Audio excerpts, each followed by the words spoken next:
হরে কৃষ্ণ। আমরা এসেছি এখন শিলচর গৌশালাতে। এটা হলো শিলচর গৌশালা। এখানে দেখেন কত গৌমাতার সেবা হচ্ছে, কত সুন্দর। আমরা সাধারণত কি করি, গৌমাতাকে বিক্রি করে দিই এমন ব্যক্তির হাতে, যে ব্যক্তির হাতে গৌমাতা বিক্রি করার পর কোনো বিশ্বাস থাকে না যে ওই গৌমাতার পালন হবে কি হত্যা হবে।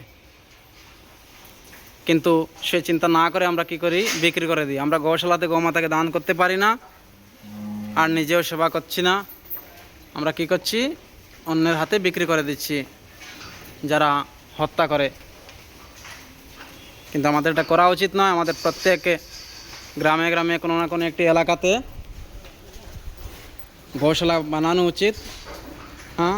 বানিয়ে তারপরে আমাদেরকে এভাবে সেবা করা উচিত। অনেক জমি পড়ে রয়েছে, সেই জমিগুলোকে আমরা গো সেবায় ব্যবহার করতে পারি।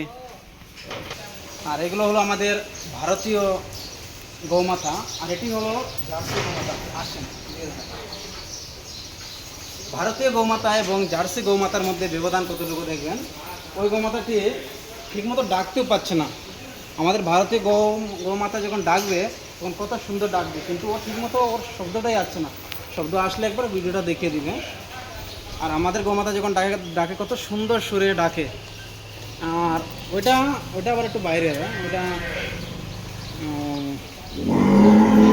গির গাইয়ের মতো দেখা যাচ্ছে না। এটা গির গাইয়ের নয়। এখানে অনেক জায়গার গৌমাতা আছে। এদিকে এই গৌমাতা ঠিকমতো সুর দিতেও পারে না। তারপরে এখানে আরেকটা জিনিস আমরা দেখতে পাচ্ছি যে দেখেন, এটা হলো গোবর প্লান্ট, গোবর গ্যাস আমরা বাড়িতে করছি। এটা কত সুন্দর গোবর গ্যাস। আর এখানে গৌমাতার জন্য কিভাবে ঘাসের পালন হচ্ছে একটু আমরা দেখাচ্ছি। আসো, গৌমাতার ঘাস পালনটা দেখাচ্ছি। গৌমাতারা ঘাস খাওয়ার জন্য কত ক্ষুধার্ত, ওরা দেখলে পরে একদম কীভাবে দৌড়ে দৌড়ে আসছে।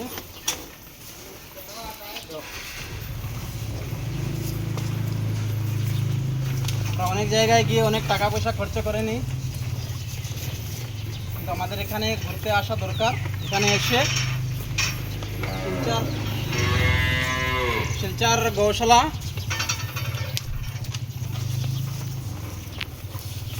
কাঠল রোডে পাশে আসলে কি হয়, এখানে এসে একটু ঘোরার জায়গাও আছে, গৌমাতাকে খাওয়ানোর জায়গাও আছে। কত সুন্দর। এই টাকাটা আমাদের সৎ কাজে ব্যবহার হয়।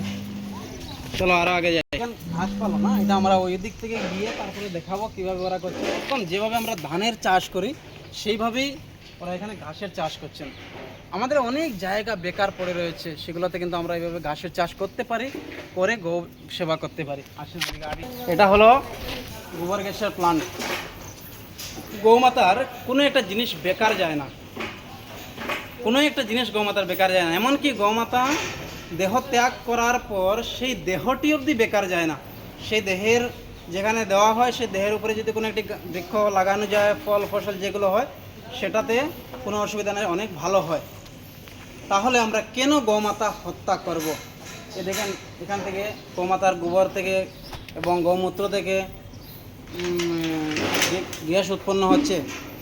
আর শুধু যে গ্যাস তাই নয়, গ্যাস উৎপন্ন হওয়ার পর যে গোবরটি বেঁচে থাকে, এই গোবরটি ক্ষেতের জন্য, চাষের জন্য 1 নম্বর সার। এই গোবর দেওয়ার পর আর অন্য কোনো সারের প্রয়োজন নেই। ভগবানের আশীর্বাদে আমিও চেষ্টা করছি আমাদের বাড়িতে একটি গৌশালা করার জন্য। হরে কৃষ্ণ। এখানে দেখেন অনেক ধরনের গৌমাতা আছে। এখানে বেশিরভাগ বাইরে জায়গারই গৌমাতা, আমাদের শিলচর থেকে বাইরে জায়গার। এখানে অনেক গির গাই আছে, অনেক অনেক জায়গার গরু আছে।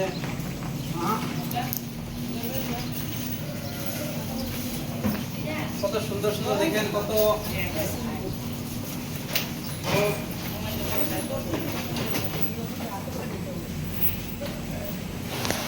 বাইরে জায়গার গৌমাতা।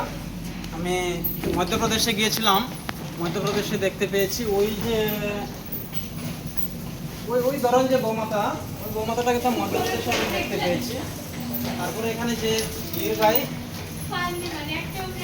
রাজস্থানের, হরিয়ানার এই যে এই সমস্ত জায়গার গৌমাতা এখানে অনেক আছেন। ওরা কিন্তু খুব ভালো দুধ দেয় এবং ওদের শরীরটা খুব ভালো থাকে। যেমন দেখেন এত সুন্দর, ও গাভী বলে বোঝা যায় না, যেমন বোঝা যায় বলদের মতো মনে হচ্ছে, নন্দী মহারাজের মতো মনে হচ্ছে। হরে কৃষ্ণ।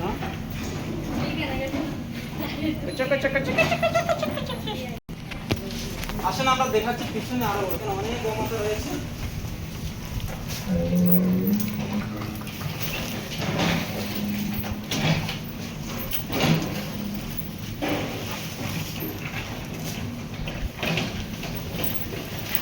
এখানে প্রায় গাভী দেখা যাচ্ছে, কিন্তু ওদেরকে দেখে মনে হয় না যে ওরা গাভী, মনে হচ্ছে যেমন বলদের মতো দেখতে, সবাইকে নন্দী মহারাজের মতো লাগছে।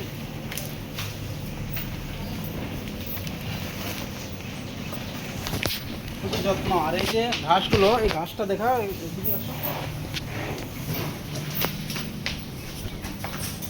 এই ঘাসগুলো দেখেন কিভাবে কত যত্নে এগুলো চাষ করা হচ্ছে।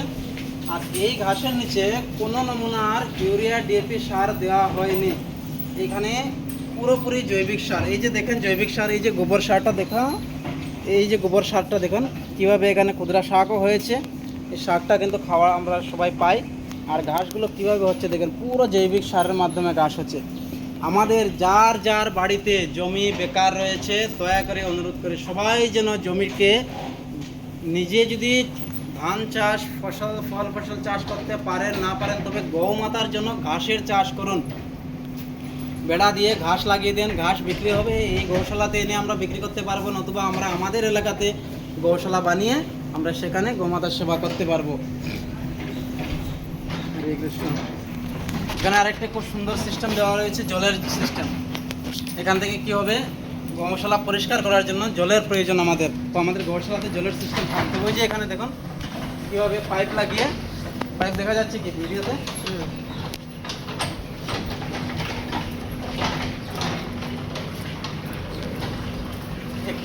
এই পাইপ লাগিয়ে দেখেন কীভাবে কত সুন্দর এখান থেকে জল নিয়ে জায়গাটা পরিষ্কার করা যায়।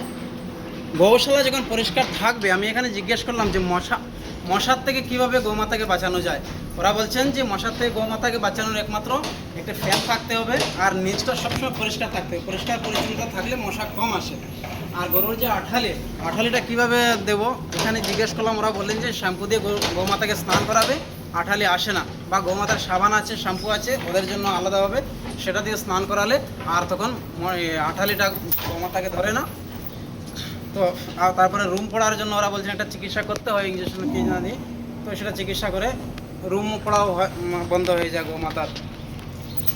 হরে কৃষ্ণ। সাধারণত একটা জিনিস খুব গুরুত্বপূর্ণ, এই যে এদিকে দেখান লবণের চাকাটা, এই যে লবণটা দেখান, হ্যাঁ এই লবণটা কিন্তু গৌমাতা খায়, এটা সবসময় চাটতে থাকে। আমরা কিন্তু প্রায় পরিবারে আমরা কেউ গৌমাতাকে লবণ দেই না।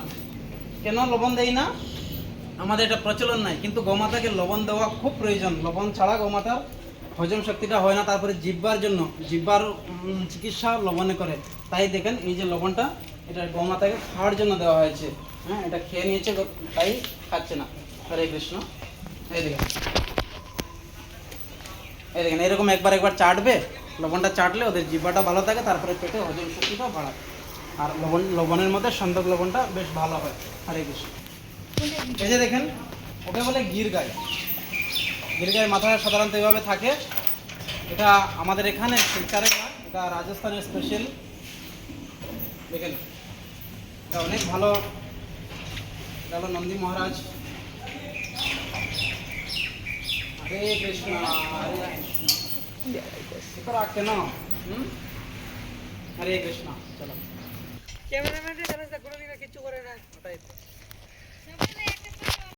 গৌমাতা খাওয়ার জন্য এত ক্ষুধার্ত, আমরা আসতেই হয়তো ভাবছেন যে আমরা কিছু না কিছু নিয়ে এসেছি, তাই সবাই এসে গেছেন এখানে, কিন্তু আমরা কিছু নিয়ে আসিনি দুঃখজনকভাবে। একটু ঘাসটা দেখে এসে চলুন,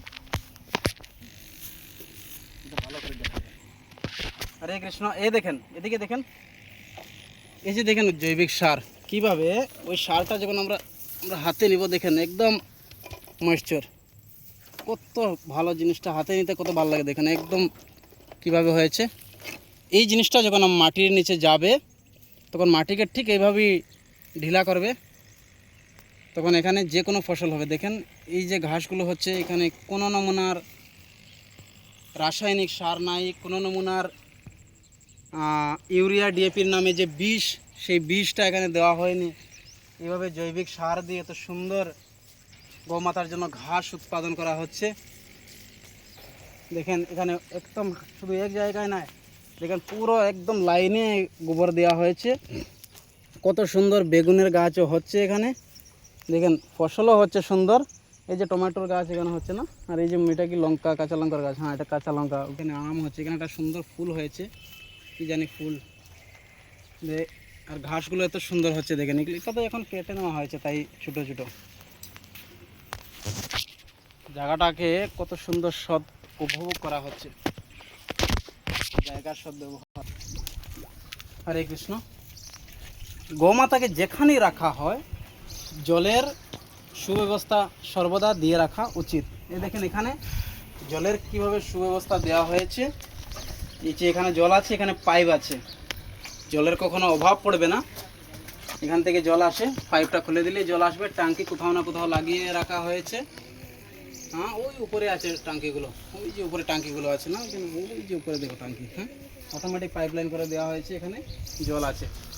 ময়লা জমে গেলে নিচের দিকে ওই দেখেন একটা দেওয়া আছে পাইপ, ওই পাইপটা ওই যে জুম করে দেখেন, ওই পাইপটা দেওয়া আছে। এখান থেকে আরামসে এটা পরিষ্কার করে বাইরে বাইরে ময়লা ফেলে দেওয়া যায়।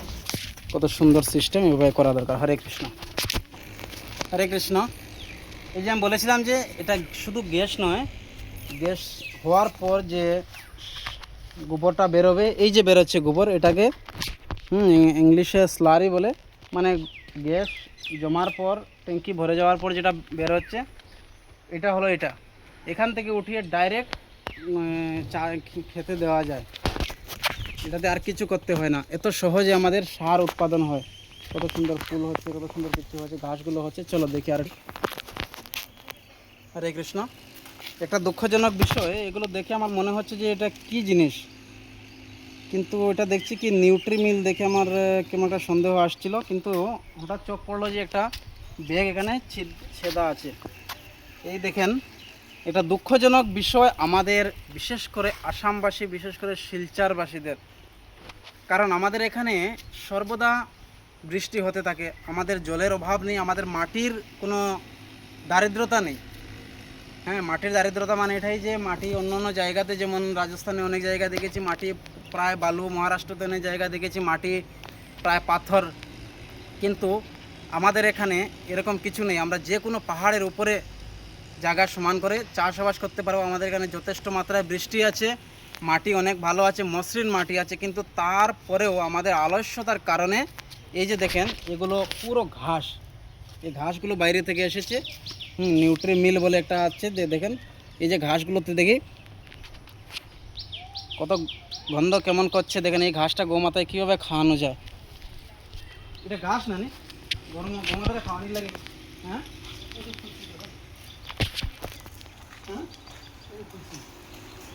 ও মানে এগুলা খুলিয়া শুকাইয়া তারপরে গোমাতারে খাওয়ানি হয়নি, খুলিয়া দিলে খাওয়া। হ্যাঁ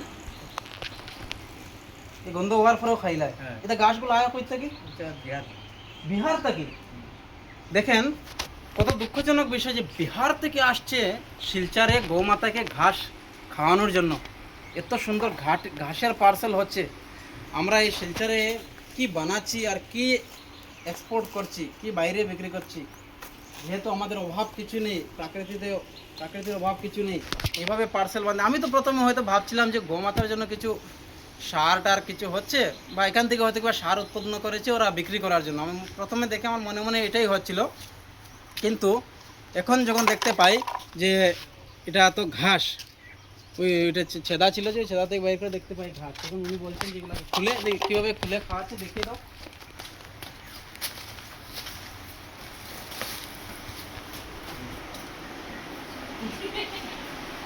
এটা কিন্তু গন্ধ অনেক হচ্ছে। এই ঘাসগুলো খেয়ে গৌমাতা কীভাবে সুস্থ থাকবে। আমাদের প্রকৃতিতে এত সুন্দর আছে, তাজা তাজা ঘাস আমরা গৌমাতাকে খাওয়াই আমাদের। হ্যাঁ এই ঘাসগুলো খেলে গৌমাতা কত সুস্থ থাকবে, আপনি নিজে ভাবুন। নিজে ঘাসকে দেখান, এই ঘাসটা দেখুন, কিন্তু করার কিছু নেই, বাধ্যতামূলক, এটা দুষ গৌশালার নয়, কারণ ওদের বাধ্য, অভাবের কারণে বাধ্যতামূলক ওদেরকে ঘাস কিনে নিয়ে আসতে হচ্ছে। চলেন আমরা এখানে কিন্তু পারি, এই যে এগুলো কিছু নয়, এই ঘাসগুলো আর কিছু না, এই ঘাসগুলো হলো কুশিয়ারের আগা।